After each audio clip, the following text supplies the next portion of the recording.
welcome back to my YouTube channel. I-interviewin ko po ngayon ang aking pinsan about sa kanyang study, lalo na po ngayong new normal. So, samahan niyo po ako. Tara! Mga kasama po natin ngayon, si Sarah Espiritu, asawa po ni Mateo. Ay, Sarah, di pala yun. Sarah, iba pala. Ay, how are you? Okay naman, kinakaya pa rin. Ano na kinakaya? Pagkain ba? Kinakaya? Siyempre.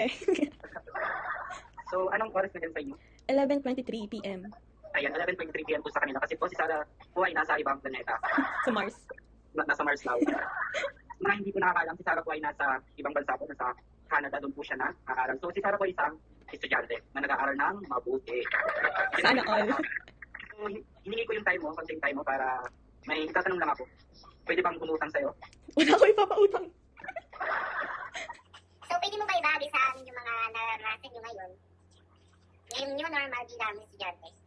Okay, so yung school namin, face-to-face sa umaga and then sa hapon. Wala naman akong problema sa face-to-face classes ko. Bukod sa kailangan namin mag-mask every time, which is very understandable naman kasi nga ganito yung sitwasyon ngayon. And then yung online classes ko, yun yung mahirap.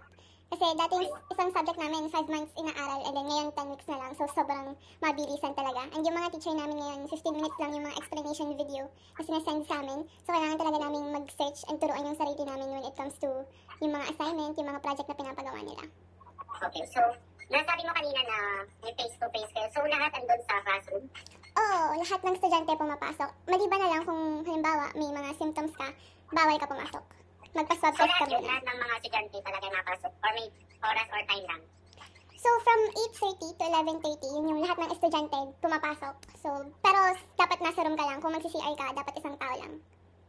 So, Napapanatili mo yung social distancing dyan? Oo naman, pero yung problema sa mga bata, medyo masusutel. So kapag nasa labas sila ng school, tumpok pa rin sila, as in yung mga magkakaibigan, as in magkakausap, magkakatabi, nagyayakapan pa rin. Ganun. Which is bawal. Sana all, di ba? yung mas preferred mo yung online class or yung face-to-face? To be honest, mas preferred ko yung online class kaysa sa face-to-face kasi ang risky kapag nasa labas ka. Masyadong madaming tao sa school, kahit ganun. Kasi kapag nasa bahay ka, pwede kang kumain, di ba? Yes, pwede kang habang kumain anytime. Tapos, naka-off yung camera mo, tapos magagamit yung teacher mo. Mhm. Naka-off. Totoo yan.